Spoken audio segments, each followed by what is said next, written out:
तो दोस्तों रिसेंटली मैंने देखी एक काफी इंटरेस्टिंग हॉरर सुपरनैचुरल मूवी जिसका नाम है द कॉन्जरिंग टेप। ये मूवी काफी ज्यादा अलग टाइप की है, काफी कंफ्यूज कर देने वाली भी। यहाँ पर काफी सारे कैरेक्टर एक साथ एक ही कहानी के अंदर अलग अलग सब प्लॉट्स के अंदर दिखते रहते हैं, तो आपको कंफ्यूजन नहीं होगी, इसलिए मैंने आपको स्टार्टिंग में काफी सारी चीजें समझा दी हैं। तो आप स्टार्टिंग से ही इसको ध्यान से देखिएगा ताकि आपको कंफ्यूजन बिल्कुल भी ना हो। और रिसेंटली मैंने एक नेटफ्लिक्स फिलिपिनो हॉरर फिल्म को एक्सप्लेन किया है जिसका नाम है लिलिम। काफी बढ़िया फिल्म है, इनके केस आपने मिस कर दिया है जाकर देख लीजिए, उसका लिंक आपको नीचे डिस्क्रिप्शन पिंड कमेंट दोनों में मिल जाएगा। और ये जो कहानी है ना कॉन्जरिंग टेप्स वाली, ये बिल्कुल सिनिस्टर टाइप की फिल्म है एंड ऑब्वियसली उस लेवल की तो नहीं है, लेकिन हाँ उसकी तरह यहाँ पर इसको बनाने की कोशिश करी गई है। तो उम्मीद करता हूँ कि आपको पसंद जरूर आएगी। तो चलिए अब बिना किसी देरी के चलते हैं सीधा वीडियो की तरफ। तो मूवी की शुरुआत होती है कॉन्जरिंग शब्द से। तो ये शब्द आपने काफी सुना होगा, लेकिन ये आखिर होता क्या है? तो किसी भी डीमन, स्पिरिट, डेविल या फिर पैरानॉर्मल एंटिटी को इन्वोक करने, जगाने की प्रक्रिया को जो कि रिचुअल इस्तेमाल होता है या फिर अनह्यूमन वे से करा जाता है, उसको कॉन्जरिंग कहते हैं। और कहानी की शुरुआत होती है मॉली को दिखाते हुए जो कि अपने घर पर सोई हुई थी और अचानक से उसकी नींद खुल जाती है। वो देखती है कि रूम का दरवाजा खुला हुआ था, तो वो परेशान होकर बाहर आती है और अब उसे उसकी दोस्त सैरा मिलती है जो कि काफी डरी हुई थी, परेशान और थकी हुई थी। वो रोते हुए खुद को गन से शूट कर लेती है, जिसके साथ ही अचानक से मॉली की नींद खुलती है क्योंकि असल में वो ये सब नाइटमेयर देख रही थी और शायद से ऐसा कोई हादसा पहले हो चुका था जिसके चलते उसे उसके नाइटमेयर्स रोज परेशान करा करते थे। अब वो उठकर तैयार होकर सैरा के घर पर जाती है जहाँ पर उसे सैरा की बनाई हुई कुछ क्रीपी सी ड्राइंग मिलती है जिसके अंदर एक सेंटेंस लिखा हुआ था कि मिस्टर मैकपाई से सावधान रहो। और दूसरी बात ये भी लिखी हुई थी कि मिस्टर मैकपाई सब कुछ देख रहा है। खैर अब मॉली सैरा का सामान देखती है जिसमें कुछ टेप्स भी रखी हुई थी और तब तक यहाँ पर सैम भी घर आ जाती है जो कि असल में मॉली और सैरा की कॉमन फ्रेंड है। बेसिकली ये तीनों ही दोस्त हैं और फिलहाल हम ये देख पा रहे हैं कि सैरा इनके साथ नहीं है, तो शायद से उसके साथ कुछ तो गलत हुआ है। और जैसा कि मॉली के नाइटमेयर्स थे उसके हिसाब से हमें यही लगता है कि सैरा अब जिंदा नहीं है। खैर मॉली को यहाँ पर कुछ टेप्स मिल गई थी जिनके अलग अलग नाम थे। अब वो एक टेप को प्ले करती है और ये दोनों उस टेप को देखने लगती हैं। तो पहली टेप का नाम होता है वीजा बोर्ड डेथ पार्ट 2। अब इस वाली कहानी के अंदर हम सैम को ही देख पाते हैं, लेकिन ये सैम मॉली की फ्रेंड नहीं है बल्कि ये कोई दूसरी है। मतलब दिखने में बेशक सेम है, नाम भी सेम है, लेकिन कैरेक्टर बिल्कुल अलग है कहानी के हिसाब से। तो यहाँ पर हमें सैम के ही हस्बैंड जेसन को दिखाया जाता है जिसे अपने पुराने सामान के अंदर ये सारी टेप्स और कैमरा मिला था और अब वो मस्ती में आकर सब कुछ रिकॉर्ड करने लगता है। सैम घर आती है और आज वो दोनों जेसन के स्कूल फ्रेंड्स जेनिफर और उसके मंगेतर गैरी के घर गए थे और ये दोनों ही पास में रहा करते थे, जिस वजह से ये पैदल पैदल वहां चले गए। अब खैर वहां पर थोड़ा बहुत गेट टुगेदर होता है, हंसी मजाक होता है और फिर जेसन जो होता है वो वीजा बोर्ड डेथ पार्ट 2 बनाने का ही सजेशन करता है और यही वो टेप थी जिसको मॉली और सैम फिलहाल देख रही होती हैं। खैर अब कहानी के अंदर जो सैम थी वो इस बात से थोड़ी परेशान हो जाती है क्योंकि जब वो हाई स्कूल के अंदर थी तो वो अपनी फ्रेंड के साथ ड्राइव पर गई थी जहां पर दोनों का एक्सीडेंट हुआ था और उसकी फ्रेंड की मौत हो गई थी। अब वो गिल्ट में रहने लगी और तब उसने वीजा बोर्ड के जरिए अपनी फ्रेंड की स्पिरिट को समन किया, लेकिन चीजें यहाँ पर उलट पुलट हो गई थी जिसकी वजह से उसका एक्सपीरियंस काफी खराब हो गया और तब से वो वीजा बोर्ड के लिए थोड़ी सी स्केप्टिकल हो गई थी। अब सभी लोग उसको समझाते हैं, मनाते हैं कि ये काफी पुरानी बात हो चुकी है, लेकिन अगर फिर भी उसका दिल नहीं मान रहा है तो वो एक्ट ना करे और यहाँ पर वो कैमरा पर्सन बन सकती है जिस पर वो मान गई थी, यानी कि यहाँ पर रिकॉर्ड करने वाली इस टेप को वही थी। खैर अब तभी जेनिफर, गैरी और जेसन वीजा बोर्ड प्ले करने लगते हैं और सैम वीडियो रिकॉर्ड करने लगती है। अब तभी जेनिफर अपने बेटी द बुचर वाले रोल को रिप्राइज करती है और थोड़ा सा हॉन्टेड बिहेव करके, थोड़ा सा एक्ट करके, हंसी मजाक करके उनकी ये वीडियो या फिर ये कहें कि शॉर्ट मूवी रेडी हो गई थी जिसको अभी हम देख रहे थे और इसका नाम मैं आपको ऑलरेडी बता चुका हूँ। अब थोड़ी देर के बाद में सैम और जेसन घर के लिए निकल जाते हैं और रास्ते में भी जेसन रिकॉर्डिंग ही कर रहा था जिसे सैम रिकॉर्डिंग बंद करने के लिए कहती है और कहती है कि जेनिफर और गैरी जेसन के दोस्त हैं और वो लोग अपनी पुरानी बातें करते रहते हैं और सैम का उनसे कोई लेना देना नहीं है, तो वो वैसे भी कंपनी ज्वाइन नहीं कर पाती। सीधी बात है कि जेसन को मजा आता होगा लेकिन उसको बिल्कुल भी मजा नहीं आता।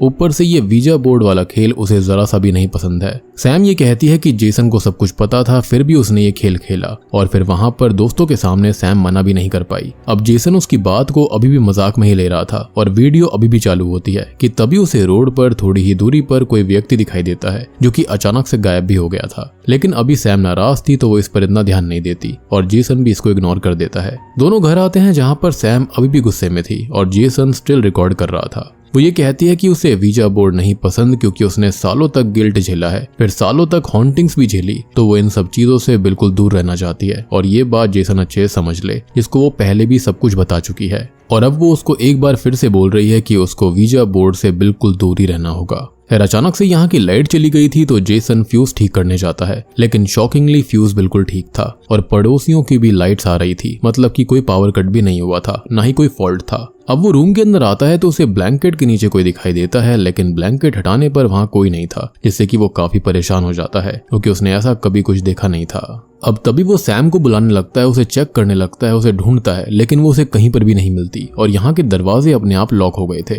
वो काफी परेशान सा हो जाता है कि तभी उसे एक भूत दिखाई देती है, जिससे डर कर वो बाहर जाता है, लेकिन बाहर भी वही भूत उसको मिलती है और इस भूत का चेहरा आप याद रखिएगा, शायद से आगे काम आ जाए। इसी बीच हम रिकॉर्डिंग के अंदर एक ग्लिच देख पाते हैं और कुछ अलग रैंडम फुटेज प्ले हो जाती है, जिसके अंदर हम सैरा को क्लियरली देख पा रहे थे और यहाँ पर हमको क्लियरली नजर आता है कि ये टेप जो है इनके अंदर कुछ ना कुछ गड़बड़ जरूर थी। एनीवेज क्लिप फिर से हमको जेसन को दिखाती है जो कि जैसे तैसे उस भूत से बचकर गैरी के घर पर आ गया था, जहां पर उसे डरी हुई जेनिफर मिलती है जो कि कहती है कि सैम यहाँ पर आई हुई है, जो कि बिल्कुल पागल हो चुकी है। अब वो सैम को ढूंढने ऊपर जाता है जहां पर पजेस्ड हुई सैम ने गैरी का गला चबा दिया था और नीचे वो गोस्ट जो होती है वो जेनिफर के ऊपर हमला कर देती है। अब ये भूत और पजेस्ड हुई सैम जो होती है वो जेसन को घेर लेती हैं, जिसके साथ ही ये वाली फुटेज यहीं पर खत्म हो गई थी। खैर अब यहाँ पर वापस से कहानी प्रेजेंट टाइम में आ जाती है, यानी कि मेन मॉली और सैम पर। अब मैं यहाँ पर आपको एक चीज और समझाना चाहूंगा कि आगे जाने से पहले आप फुटेजेस के अंदर सेम चेहरे बार बार देख सकते हो, तो इनको आप ध्यान से देखते रहिएगा क्योंकि आगे आने वाले टाइम पर आपको इसकी जरूरत पड़ने वाली है। और यहाँ पर आप किसी भी कैरेक्टर से कंफ्यूज मत होना। कहानी के अंदर जो कैरेक्टर होंगे स्टार्टिंग में वो बिल्कुल अलग होंगे और मेन कहानी के अंदर जो चल रहा है वो अलग होगा। खैर अब मॉली सैम से ये कहने लगती है कि वो इस फुटेज के अंदर क्या कर रही है, लेकिन सैम को इसके बारे में कोई भी आइडिया नहीं था कि उसके जैसे दिखने वाली लड़की इस फुटेज के अंदर कैसे आई। तो मॉली यहाँ पर उस पर शक करने लगती है कि सैम और सैरा ने ही इस फुटेज को बनाया होगा, जिस पर सैम कहती है कि उसको पता भी नहीं है कि वो इस फुटेज के अंदर आखिर आई कैसे, और ये बहुत ही ज्यादा वियर्ड बात थी। अब तभी मॉली फिर से यही कहने लगती है कि ये फुटेज उसने और सैरा ने ही बनाई है, लेकिन सैम का ये कहना था कि उसने सैरा के कॉल्स तक को उठाना बंद कर दिया था क्योंकि वो पागल सी हो गई थी, अजीब बातें करती थी और बार बार कॉल करती रहती, उसे कोई मेंटल हेल्प की जरूरत थी। खैर अब दोनों की बहसबाजी के बाद में ये दूसरी फुटेज प्ले करते हैं जिसका नाम होता है पोसेशन। तो इसके अंदर हम डेव और जॉनी नाम के दो यंग वीडियोग्राफर्स को देख पाते हैं। जॉनी असल में हॉन्टिंग्स और सुपरनैचुरल एलिमेंट सिनेरियोस की वीडियो बनाता था, जिनको वो ऑनलाइन सेल करके अच्छे पैसे कमा रहा था। अब एक दिन गैबी नाम की लड़की उसे कॉल करके अपने अपार्टमेंट में बुलाती है, जहां पर दूसरी लड़की असल में पोजेशन में थी। खैर वो दोनों उस लड़की को देखते हैं जो कि बहुत ही ज्यादा डरावनी दिख रही थी, और तभी गैबी गन निकालकर ये कहती है कि अब वो दोनों उसकी मदद करें, और वो खुद भी अजीब बर्ताव कर रही थी। ये दोनों आपस में बात करते हैं जहां पर डेव काफी डर गया था, लेकिन जॉनी उसको समझाता है कि ये पक्का प्रैंक होगा और इससे उनकी वीडियो भी अच्छी बनेगी, प्लस गैबी भी एक्ट ही कर रही होगी और वो गन भी नकली है। अब ये दोनों ही वीडियो बनाना शुरू करते हैं और पजेस्ड हुई लड़की के रूम में जाते हैं, लेकिन वो पजेस्ड हुई लड़की वहां से गायब थी। अब डेव दूसरे रूम में जाता है जहां पर वो लड़की सीलिंग तोड़कर नीचे आती है और उस पर हमला कर देती है। मीनवेल जॉनी यहाँ पर गैबी के साथ था जो कि उसे गन पॉइंट पर रखी हुई थी, और उन्हें अब वो लड़की और डेव दोनों ही नहीं मिल रहे होते। जॉनी थोड़ा सा परेशान था, जिसको डेव का कैमरा जमीन पर पड़ा हुआ नजर आता है और वो लड़की बाहर घूमती हुई दिखाई देती है। खैर अब तक जॉनी भी डर चुका था और वो वॉशरूम जाता है जहां पर उसे वो लड़की हॉन्ट करती है और फिर अचानक गायब हो जाती है। अब वो बाहर आता है तो गैबी उसे शूट करने लगती है, जिससे बचकर वो भागता है और उसे डेव एक रूम के अंदर बंधा हुआ मिलता है जो कि पजेस्ड हो चुका था, और अब गैबी जॉनी को शूट कर देती है, जिसके साथ ही ये फुटेज खत्म हो गई थी। यानी कि वो गन नकली नहीं थी और जॉनी ने जो कुछ सोचा था उसका बिल्कुल अपोजिट हो गया।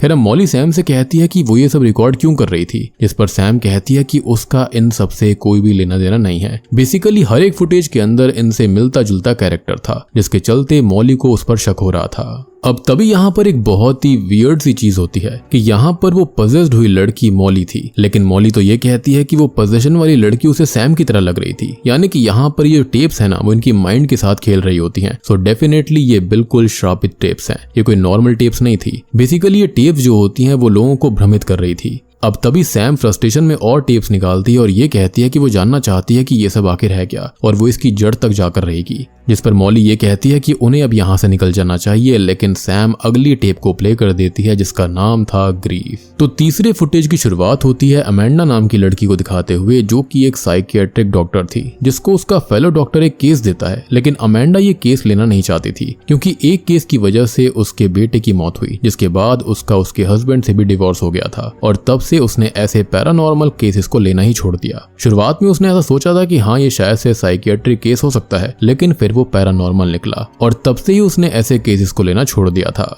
खैर अब डॉक्टर उसे इंसिस्ट करता है कि ये केस माइकल नाम के लड़के का है और उसे उसकी हेल्प की जरूरत है, जिसके चलते वो मान जाती है। खैर अब अमेंडा अपने एक्स हस्बैंड स्टीफन से बात करके उसको केस के बारे में बताती है, लेकिन वो उल्टा उसको समझाने लगता है कि वो इस केस को बिल्कुल भी ना ले क्योंकि आखिरी टाइम काफी कुछ बिगड़ गया था और सब कुछ फिर से होने की संभावना है जिसके अंदर वो खुद को नहीं संभाल पाएगी। लेकिन वो अपने एक्स हस्बैंड की बात नहीं मानती और ये कहती है कि उनको अगले वीक तो मिलना ही है। खैर अब ये सेशन 3 दिन तक चलने वाला था, जिसमें पहले दिन माइकल आता है, लेकिन वो बहुत ही ज्यादा डरा हुआ था और परेशान था, जो कि ये कहता है कि वो बुरा इंसान नहीं है, वो कुछ भी गलत नहीं करना चाहता, किसी को भी दुख पहुंचाना नहीं चाहता, लेकिन मिस्टर मैकपाई ये करवाता है। जिस पर अमेंडा पूछती है कि मिस्टर मैकपाई है कौन, जिस पर वो कुछ खास जवाब नहीं देता और सेशन अंत हो जाता है। इनफैक्ट आपको याद हुआ कि शुरुआत में सैरा ने भी अपनी ड्राइंग्स के अंदर वहां पर मैसेज छोड़ा हुआ था कि मिस्टर मैकपाई से दूर रहना, उसकी बात मत सुनना, यानी कि यहाँ पर जो कोई भी एंटिटी है या फिर जो कुछ भी है वो मिस्टर मैकपाई ही थी। अब अमेंडा रिकॉर्डिंग करती है जहां पर वो बताती है कि माइकल को कोई मेंटल इलनेस या फिर डिसऑर्डर है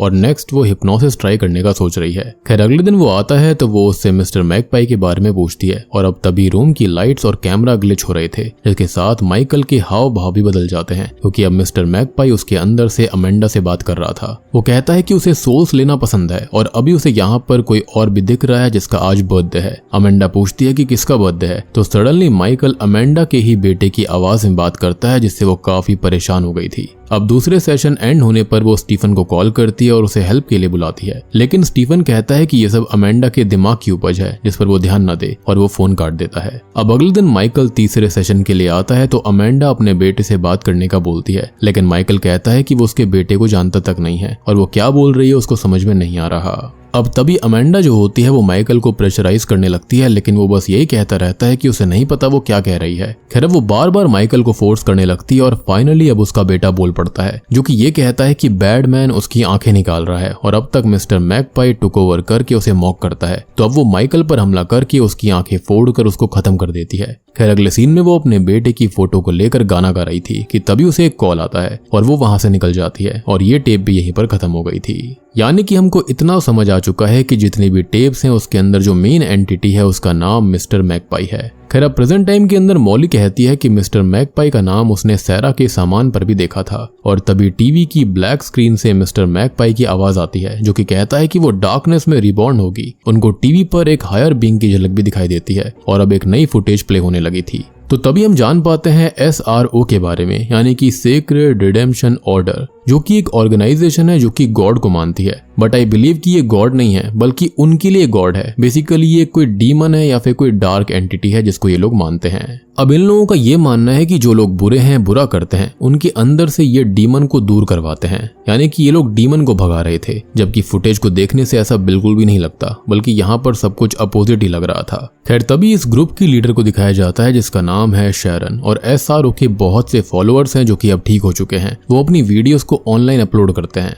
और ऐसे ही इन वीडियोस को देखकर कई सारे लोग उनके पास में आते हैं। और ऐसे ही इनमें से है कीरा, जो कि एक ऑनलाइन पॉडकास्ट और वीडियो चैनल चलाती है अपने पार्टनर रॉब के साथ में। अब वो SRO के बारे में बहुत सारी रिसर्च कर चुकी है और इसी बीच एनी नाम की एक लड़की से मिलती है जिसका भाई SRO के कैंप में चला गया था। अब एनी को अपने भाई से मिलना है और कीरा को इसके बारे में सच जानना है, तो वो एनी को उसके साथ SRO चलने के लिए बोलती है, जहां से असल में कीरा को इनवाइट तक आ चुका था। खैर अगले दिन वो दोनों रॉब के साथ वहां पर जाती हैं, लेकिन रास्ते में SRO के 2 गार्ड्स विद गन्स उनको अपनी कार से आगे ले जाने लगते हैं। सबसे बड़ी बात कि इनके पास अब उनके फोन नहीं होंगे और ये लोग कुछ रिकॉर्ड भी नहीं कर पाएंगे। सबसे बड़ी बात कि उनकी आंखें तक बंद रहेंगी। अब रॉब और एनी को यहाँ से आगे जाना रिस्की लग रहा था, लेकिन कीरा जिद करने लगती है कि वो सच को जानना चाहती है और वो इतने करीब आकर इसको छोड़ नहीं सकती। खैर अब वो लोग इन गार्ड्स के साथ आगे जाते हैं और वहां पर उनको और गार्ड्स मिलते हैं जिनके पास और भी ज्यादा गन्स थी। एक प्रोटेक्टर उनको वेलकम करता है और अब वो शैरन के सामने आते हैं। शैरन यहाँ स्पीच देती है कि लोग उसके ग्रुप को इस रिलीजन को गलत बोल रहे हैं और वो बस गॉड का ही काम कर रही है। गॉड के शब्द सबको बता रही है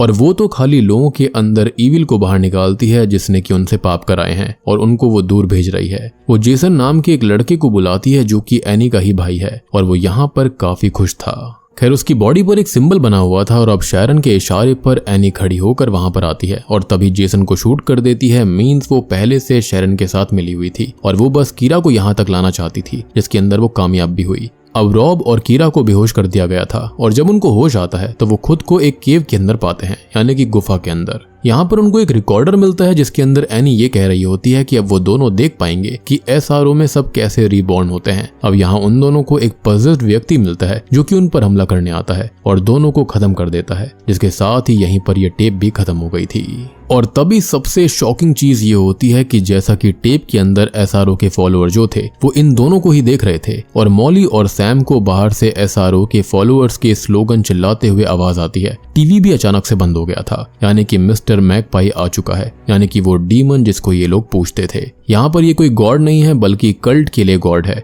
बाकी रियल में यहाँ पर ये डीमन था। और अब जैसे ही टीवी बंद होता है तो मिस्टर मैकपाई यानी कि डीमन जो होता है वो मॉली और सैम को भी टीवी के अंदर ही खींच लेता है। अब टीवी ऑन होता है और हम उसके अंदर डरी हुई मॉली और सैम को सैरा के साथ देख पाते हैं। और आप यहाँ पर अब चेहरे याद रखना, यानी कि आपको टाइम आ चुका है, आप इन सबको पहचानो। तो आप यहाँ पर मिस्टर मैकपाई की बात याद करो कि वो रीबॉर्न होने वाले हैं और ये रीबॉर्न होते हैं इन्हीं टेप्स के अंदर, यानी कि इनको याद नहीं रहता लेकिन ये सेम कहानी के अंदर कैरेक्टर सेम प्ले करते रहते हैं। तो याद करने वाली बात यह है कि पहली स्टोरी के अंदर थी मॉली और सैम और सैरा, दूसरी के अंदर थी मॉली और सैम, तीसरी में सैम और चौथी के अंदर मॉली और सैरा, और जो आखिरी वाली टेप बनी है जो कि अभी तक हम देखते आ रहे थे, जो कि कुछ और नहीं बल्कि वो है कॉन्जरिंग टेप्स, जो कि इस मूवी का भी नाम है, जिसके अंदर मॉली, सैरा और सैम तीनों ही थे, यानी कि इनकी सोल को अब अच्छे से कंज्यूम कर लिया गया है। और सैरा के साथ शुरुआत में जो हुआ था, जो कि बहकी बहकी बातें करती थी और उसने अजीब सा बर्ताव करना शुरू कर दिया था, तो वो कुछ और नहीं बल्कि रियल हॉन्टिंग मिस्टर मैकपाई की उसी के पास हुई थी।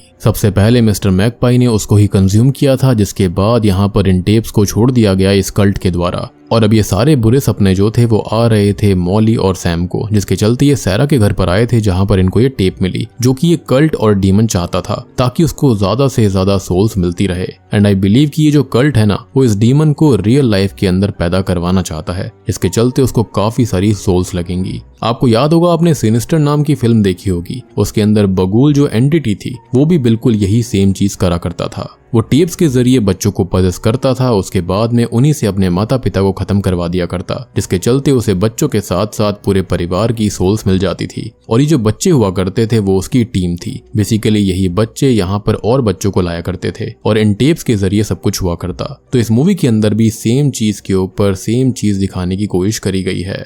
और अब अगली बार जो कोई भी इसका विक्टिम बनेगा उसको इन टेप्स के साथ साथ कॉन्जरिंग टेप्स भी देखने के लिए मिलेगी, जिसके अंदर सैरा, मॉली और सैम तीनों ही होने वाले थे और इनकी एक अलग ही कहानी दिखाई जाएगी, जिसके चलते यहाँ पर और भी सोल्स को कंज्यूम करेगा मिस्टर मैकपाई। और मैंने आपको स्टार्टिंग से कहा था कि सारे के सारे चेहरे आप याद रखिएगा, क्योंकि यहाँ पर सारे के सारे चेहरे सैम, मॉली और सैरा से ही मिलते जुलते थे। बेसिकली यहाँ पर ये जो डीमन था ना, वो एक दूसरे को ऐसी चीजें दिखवा रहा था, उनके माइंड के साथ खेल रहा था, जिससे सबको एक दूसरे पर ही शक होने लगता हो। और बस अब क्या था, अंत में यहाँ पर सैम, मॉली और सैरा जो थे वो इस डीमन की भेंट चढ़ चुके थे और इस कल्ट का मकसद भी पूरा होना शुरू हो चुका था।